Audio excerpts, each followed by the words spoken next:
This beautiful stretch of golden sand is known as Rotherhithe Beach, and over the other side of the river there is Wapping. And if you go way back to the 1800s, then the Port of London docks were a couple of miles upstream and London Bridge beyond them. But if you wanted to cross the river down here, it was a real problem. It's an awful long way to build a bridge, and if you did, you'd cut off the ships from the docks. So some engineers had the bright idea of going not over the river, but underneath in a tunnel. The first attempt to build a tunnel under the Thames was made by a man called Ralph Dodd in 1798. He tried to build a tunnel between Gravesend and Tilbury, but he quickly ran into quicksand and out of money. In 1807, Richard Trevithick, the man responsible for inventing the steam locomotive, began work on a tunnel between Rotherhithe and Limehouse, but this caved in and was completely flooded. Work never resumed.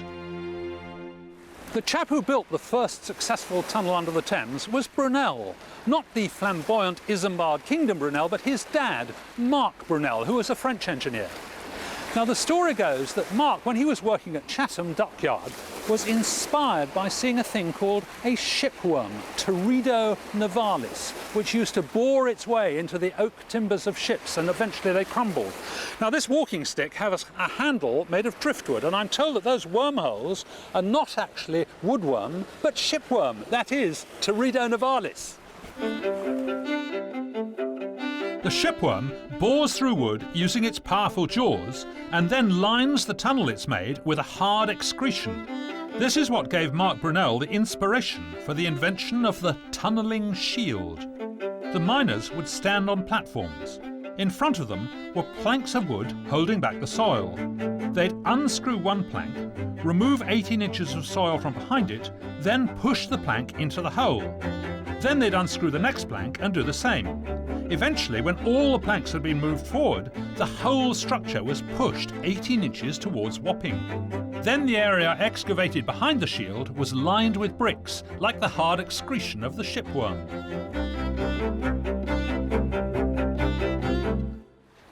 So, with the help of his fabulous tunnelling shield, Brunel hoped to be able to tunnel right across to Wapping underneath this horrible mixture of sand and gravel. There were to be two road tunnels running parallel to each other, one to take goods and trade vehicles from north to south, and the other from south to north.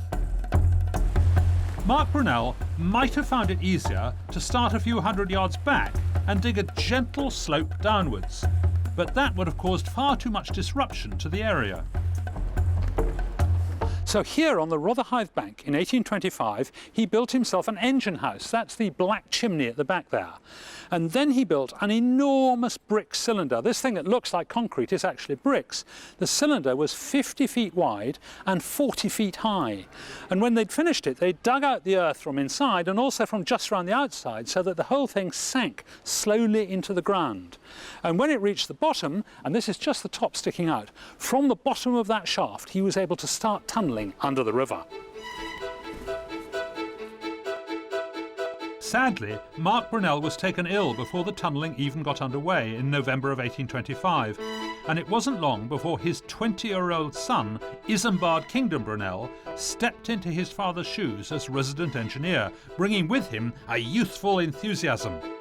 But enthusiasm alone couldn't help the fact that the seam of strong London clay they started digging through was far from continuous, and Isambard began to fear there was a real possibility that the Thames might burst through at any moment.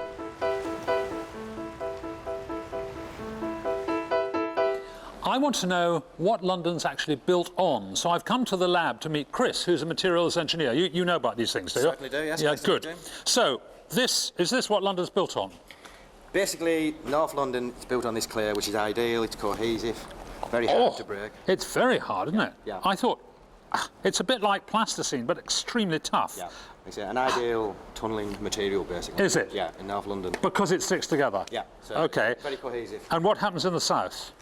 In the south we have the gravels. Right. South of the Thames we have the gravels, as you can see, not cohesive at all. So you can't possibly make a gravel castle because it just collapses every time. That's correct. So if you tunnel through it, it'll just collapse into the tunnel all the time? Basically just collapse on itself, yeah. And then? We also have the sand on the south of London. Right. And what's this like? As you can see, Oh, breaks very easy. it just crumbles to bits. And what, can you make a sandcastle? Well, sort of. You sort of can. But it's very, very difficult, isn't it? As you say, it's compared to the clay. Yes. Ah, look, I made a sandcastle. Yeah, That was brilliant. And what's the worst problem with this? The worst problem with that if it's moist, etc., water, Right, etc. right. So could we have some water on? Would you like to this pour is the water on? okay. You're on. This is the problem. same sand, yes? Yeah, the same sand. Yeah. How much? A good slosh, you Good think? slosh, as you can see. Sort of a lot like that. Yeah. That's wet now. Okay. Can I make a sandcastle? No, it simply collapses, doesn't it? Exactly. So is this what the problem was with the Brunel tunnel? That's correct, yeah, the exact same problem. So they started in clay, but they ran into gravel and sand, Basically sand and gravel. and it simply collapses. To get a feel for what it must have been like for Brunel's miners, I decided to take a look at the tunnel myself. It's now part of the tube network between Wapping and Rotherhithe. Metronet, who now maintain the tunnel, were kind enough to show me round.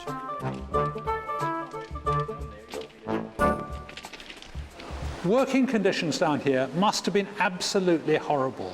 Imagine each miner standing in a little narrow wooden cupboard about this wide and just up to this height, and he's got these planks of wood in front of him. He's got to take one out, hack away the earth and the gravel from behind it, push it back in and down to the bottom. It's completely dark, okay? His only light is a candle, probably stuck in his hat. The air is absolutely disgusting, thick, full of smoke, full of all sorts of horrible smells. The roof is perpetually leaking, and it's not leaking water, it's leaking raw sewage, because the whole of the Thames was just an open sewer. So it must have been completely foul. Men got really ill down here. And then they had a catastrophic flood in May of 1827, and they had to wall the thing up and pump all the water out and take all the mud out, and then to celebrate the fact they were going again, they had a great feast. Martin, tell me about the feast. It must have been around here, was it? Yes, I believe it was in this area, and there were two separate tables. I believe the gentry were in this bore here, and the workmen were in... On the other tunnel. It was a grand affair designed to rebuild confidence in the project. They even had the band of the Coldstream Guards on hand to play as the guests tucked into their lavish roast beef dinner. In fact, that great celebration was a bit premature because in January of 1828 there was another catastrophic flood. Many men died, and Isambard Brunel was pulled unconscious from the water with terrible internal injuries. He was laid up for several months and began to suffer a series of hemorrhages. In fact, he took more than a year to recover. This second disaster gave the tunnel's investors the jitters. They were worried the project wouldn't be finished within the budget. In August 1828, the workers were paid off, and the tunnel, which had only reached halfway, was bricked up. We must be just about halfway now, are we? Yes. Hey, and that's Wapping, yes, that light there. And if you look the other way, that's Rotherhithe. Fantastic. So we can see the whole width of the river. And it's, how far did you say? 365 metres. 365, about 400 yards from one side to the other. And we must be right underneath the river. It's not going to start leaking, is it? No, I think we're safe enough. Great. 7 years after the disaster, in March 1835, tunnelling resumed, after the Treasury coughed up a £270,000 loan. But 3 more floods drained funds, and when the excavation reached the North Bank in 1841, there was no money left to build the approach roads needed for goods vehicles. Only pedestrians would be able to use the tunnel. So now there's a sort of doorway into the other tunnel. What do you call these? These were one of 64 passages, cross passages that were installed in the original tunnel. Understand that in the early days, when it was in use as a pedestrian tunnel, lots of stall holders used to set up. And oh, really? Selling whelks and things, and no trinkets. It's very elegant, isn't it? I mean, it's a nice. It's built to be looked at. Indeed, and in the reconstructed section of the tunnel, we've replicated these features, so you'll see that they're pretty well identical. Oh, fantastic! Let's go and have a look.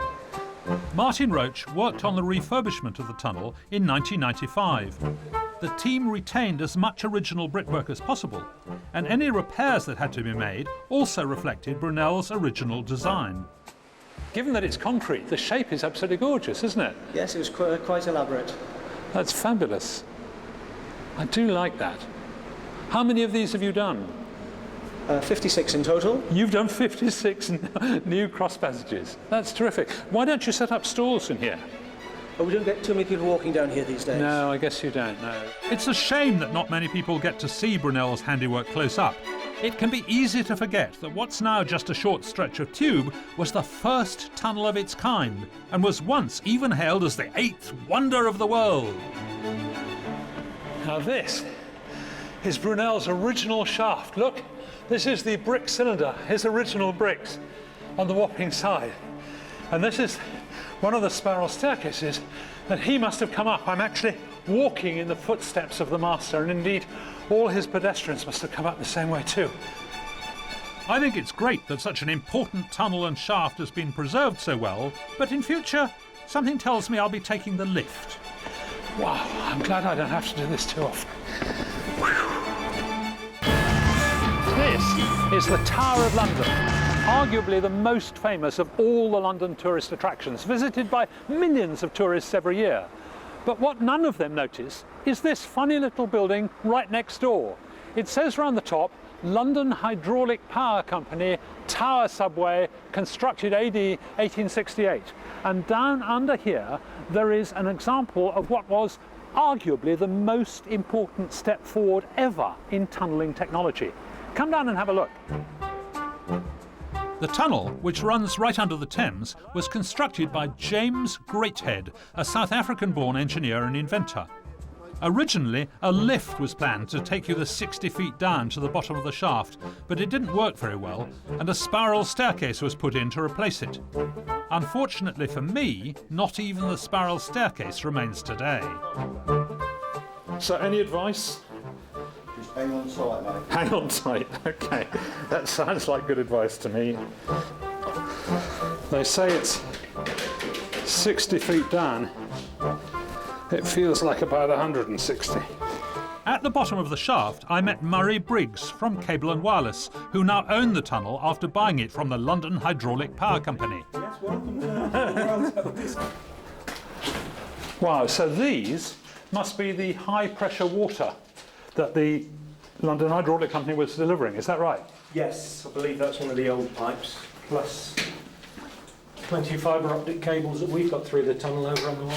Oh, these are fibre optics, are they? Yes. Ah, so now I understand why you're interested, because That's why we needed the tunnel. you don't do hydraulics, do you? No. Of course, the Tower Subway wasn't originally built for fibre optics or water pipes when it was first opened to the public in 1870. Oh, how big is this? It's 7 feet in diameter. 7 feet? Oh, hang on a sec. Look, I'm only 6 foot and I can bash my head on the roof. Well, it's levelled off at the bottom. Oh, I Where see. the tracks for the railway used to be. They didn't run a railway through They here. did. I don't believe it. It was a very small carriage that would just shuttle backwards and forwards on a rope, effectively. Right, oh, on a piece of string. They didn't Yes. have a locomotive. No, no. I see. It's How just- many people would sit on it? It was 14. 14. 14 people. So here they've got tiles. Look, this really nice crisscross pattern here. Very elegant. Do you think they were there for the railway? No, the railway only actually lasted for 3 months. Really? Yes. But I guess it couldn't have made any money, could No, it? it wasn't a success. 14 people at a time. There just weren't enough Hopeless. people going through to Hopeless. make any money. So what did they do then? They ripped that out and it was just a foot tunnel. Oh, so that's why they wanted tiles. Yes. Right. They just put a staircase at either end and charged people a halfpenny to come through.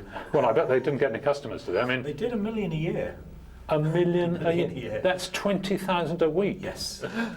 Now, how did they make it? This is presumably cast iron, is it? It is. This was revolutionary in its day. Brunel had built his tunnel down the river a few years beforehand. About 50 years, yeah. Yes. That took 15 years to Yeah. build. But this tunnel, when it went through, was done in 10 months. 10 months? Yes. And it cost £16,000. That's It amazing. was the great edge shield was the technology they used. So what's different about that? Well, Brunel had used a shield to go through, which is Yes. effectively just a construction at the front of the tunnel to support the tunnel as you build it. Yeah. But here they used a round wrought iron shield with Right. a little door in that was effectively just pushed into the clay They opened the door, one man stepped through, dug some clay out until there was room for another man to join him. Right. And then they dig as much clay out as they could. Right. Then the whole thing would, there were screw jacks, excuse my head, screw jacks that pushed against the cast iron. And just shoved the whole thing forward. Pushed it forward, and then they put another section of the tunnelling. Right, and just bolted it in, and it's all just bolted in. Another thing James Greathead's new tunnelling shield had over Brunel's almost square shield was, of course, its shape. This is a modern tunnel designed for commuter trains, actually for Thames Link. And it's virgin. You can see they haven't put the floor in, they haven't put the railway lines and various other bits of gubbins. And you can see because of that it's a perfect circle in cross-section, which is because that's an inherently strong shape. You see, if you have a flat roof on a tunnel, there are terrific forces from above, and eventually it's liable to give. But if you have a circle, that spreads the forces. Engineers call them hoop forces, and the forces go round the outside of the tunnel, and it's not going to buckle. It's a wonderful shape for a tunnel. Unsuccessful as a rail tunnel, the Tower subway took another blow. Pedestrians stopped using it when Tower Bridge opened in 1894, and they could cross the Thames for free. But Greathead's work had not gone unnoticed, and he was about to use his tunnelling shield on a far more ambitious project. Until the late 1880s, underground railways in London were built just below the surface, in cuttings, and then roofed over afterwards. This was called the cut and cover method, but it was very disruptive and also very expensive. So in 1886, Greathead was appointed to dig a deep tube railway, deep underground, from the city to the southern suburbs, specifically to Stockwell in South London. This eventually became part of the Northern Line. But going deep underground like that posed another problem for them, because steam trains couldn't operate deep down, and they had to find a new method of propulsion. The solution was the new technology of electric traction. Although electric tramways were becoming common in the United States of America, no one had ever tried to build an electric railway, let alone an underground one. This is the Acton Depot of the London Transport Museum, and I'm with Christian Woolmer, who's written the definitive book about the London Underground. Now, Christian, what's interesting or special about this lump of machinery here? Well, this is the first locomotive, electric locomotive, to be used on the London Underground. Basically, when they started building underground systems deep under the London clay, they couldn't use steam, and they had to have electric power. And I guess once they got electric propulsion, they could dig a lot more lines. Well, this was the whole change that enabled London to basically get a big network of underground lines, because initially there were steam lines near the surface, and now with electricity and with deep tunnel digging, they were able to build a whole network. And so we got 3 or 4 lines built, largely by an American called Charles Yerkes, who was a bit of a crook, because we're not quite sure how he raised his money, and his shareholders didn't do very well. But at least he gave us the Piccadilly line, part of the Northern Line, the Bakerloo line, all in the space of 4 or 5 years. So you say Yerkes was a bit of a crook. How did he actually raise the money? Well, actually, Yerkes was one of the first people to really use what later became known as junk bonds. Essentially, he issued paper on the basis of kind of promising to pay people lots of money, but which never really materialised, raised a lot of money like that, some staggering amount of money, £16 million, wow, and paid for the system to be built. But we have to be very grateful to him, because without him, we might not have all these tube lines. So, despite being great leaps forward in technology, all the tunnels we've looked at so far proved to be financial disasters. I went to see London's newest deep-level tunnel, the Channel Tunnel Rail Link at St Pancras, to find out how Brunel and Greathead's principles have evolved. I hoped that today's tunnellers were having fewer money worries than their predecessors. In the old days, they dug tunnels by hand, but these were dug using a tunnel boring machine, or TBM. The TBMs are fantastic. They're 100 metres long, they weigh 1,100 tonnes, they're completely self-contained with a galley and loos and all that sort of stuff on board, and they work 24 hours a day. They have great big teeth in front to chew up the earth, and they spit it out the back onto a conveyor belt. And what they do is they go forward about 1.5 meters, which takes about half an hour. Then they stop, and out the back they take these concrete segments to form the lining. They're picked up by a sucker. Boom, boom. 10 of them form a complete ring. They weigh 3 tons each. Absolutely extraordinary. And when they've made a complete ring, then the TBM moves forward again.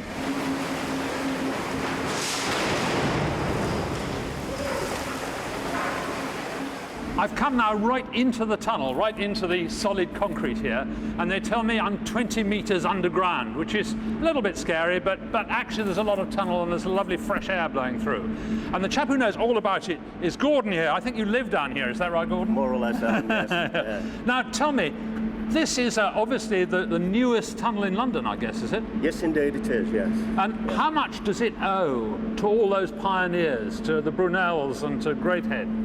It owes very much, a lot to James Greathead in particular. And these tunnels were driven with state-of-the-art tunnel boring machines that still adopt that same principle today. This is all concrete, which is obviously they didn't use. Do you have any ironwork at all down here? Yes, we do. We've still got some of the old techniques Really? in use, and we've used some of those techniques down here, so those hand techniques. Ah, hey, this looks like some of those old tunnels. Looks bolted together by hand? Bolted together by hand, yes. And presumably this is steel, I mean modern stuff. No, it's not steel, it's cast iron, more or less the same cast iron that's been in use for over 150 years. Really? Probably traced back to 1860. How much influence do you think those early miners and their techniques have had on the shaping of the whole city? Significant. Without those early traditional techniques being developed, we would not be London tunnels, or London tunnelling, or London would not be where it is today. Those early pioneering tunnels that may not have made so much financial sense at the time have ultimately left a far greater legacy. The technology that's developed since Brunel's original tunnelling shield over 150 years ago has allowed this vast and complex city to be woven together by hundreds of interconnecting underground tunnels lying below the streets of London. In fact, underground transport is now an integral part of every world city.